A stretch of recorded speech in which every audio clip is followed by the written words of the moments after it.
Hail comic book fans, today we're going to talk about the Acolyte issue 6. If you've been, reading this series along with me on this channel, it's been an amazing ride. Acolyte is an actual superhero, and he has, up until this point, defended Earth. And now he's in deep space to find those who came to Earth in the first place and attempts to destroy it. Now he's looking for them on their own planet. And honestly, issue 6 hits it to the next level. It takes it to the next level with what it is doing, and the art is just amazing. And we are entering into seeing the leader, right? Seeing the boss, the head honcho of the villains, and the people that were in charge, these beings that came to Earth in the first place and was defeated by Acolyte, have to return and report back that they lost. And here we are showing the leader, we are showing the master, this woman. She, first of all, the art is absolutely amazing how she is depicted, and you can just tell that she is evil and twisted, not in just her look, but in how she speaks and carries herself, and how she speaks about those around her. And then we finally see Acolyte, he is on another planet, but he's been here before. Acolyte has been in deep space before, but he's looking for some help, but he needs somebody to guide him in the direction of those that were responsible. And that's when we get this scene when he is talking to this unknown being to us at first, but it turns out that this guy, not only were they friends, but this guy is a king. He's a king of his own planet, or at least a part of a planet, I would assume. And they're having their little small talk and discussion, finally meeting up after so long. And honestly, the dialogue and the writing, how these characters are, it's very genuine, right? You can tell that these are people that know each other, and they have little characteristics that you pick up when you are around them for a short amount of time. And it's really refreshing as well, just from a writer's perspective, especially with these two. And they finally get down to business, and that's when he tells Acolyte that the people you fought, the beings that you fought, are pretty much world enders. They go from planet to planet, and they will destroy and conquer, and for the lead woman in charge. But the unfortunate situation is, just as they was talking about this, they are jumped by the entire team, right? They are jumped by the entire villain squad, pull up at once, come busting through the front door, and they immediately start attacking both Acolyte and his friend. And this is an extraction mission because they're there to take Acolyte back to their leader. And that's when Acolyte is met with multiple beings, those he's already fought and those that he hasn't even met yet. And unfortunately for him, it was simply too much. Not only was he caught off guard, but he's dealing with probably beings and certain powers that he's never had to deal with before. But I love how the battle is depicted here. I love how it looks. It's very comic book. It's not trying to be correct, you know what I mean? It's showing the characters and the muscles, and they're distorted a certain way, and this way and that way, and it's just very cool just to look at, right?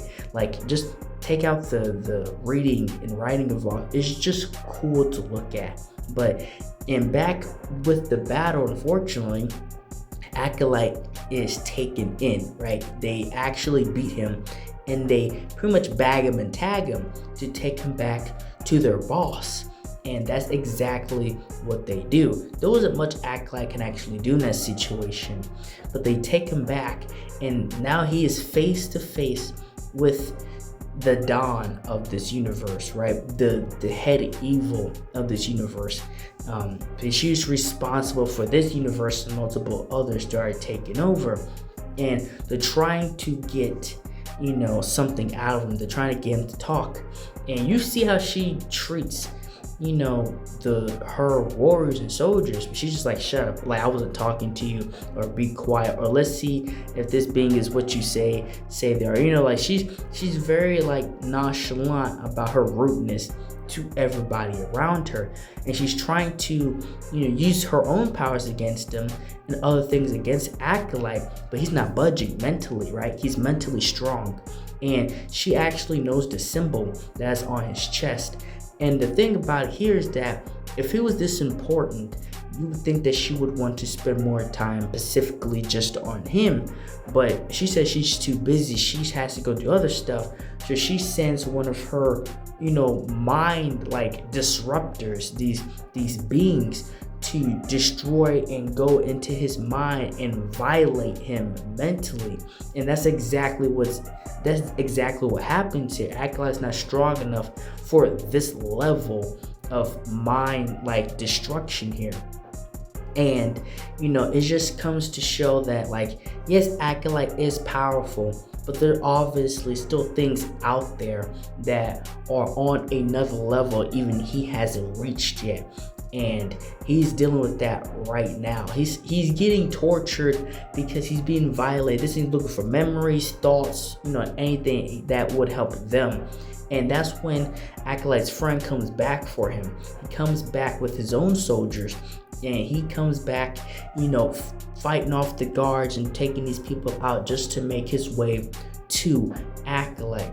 And I love the battle. I love how it's shown. I love the art. I love the background. You can tell each page and panel was handled with care, right? There isn't a panel or page in any of these Acolyte comic books that are gone to waste. Each and every single one is as important as the last. And you, as you're reading this, and as you have the comic book, you understand that. And back to the story itself, Acolyte is still there. He's still chained up. And as these alien beings are pretty much working their magic and violating this guy, that's when everything is disrupted and shut down. And that's when their plan goes straight hits the fan at this point, and Acolyte is starting to break free. And they know themselves, the villains even know that this is bad, right? Because I love a hero to where they even make the villains nervous. Like, they know if he breaks free, we are all screwed. And that's exactly what happens here. Acolyte is able to break free, and he doesn't just break free, he starts destroying everything. He gains his power back. And that's another thing about Acolyte, different from Superman or other characters.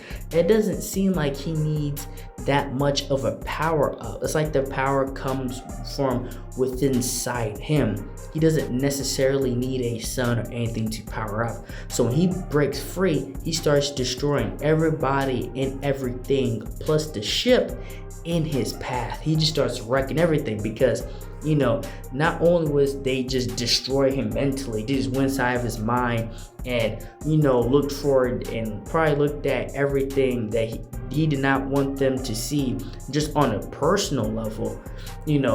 That even he says that he's like, I'm about to wreck everything on this ship and the ship itself. And it's just cool to see Acolyte's power and how he is moving at this point in time.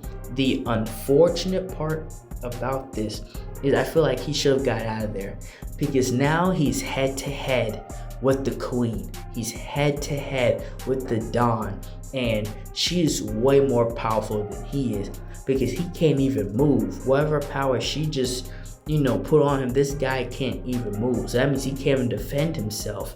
And she's working on a completely different level than he is. And then that's when he becomes recaptured. And she, I feel like she breaks the fourth wall here. I feel like she's looking at us. But like, that's how you know it's wraps.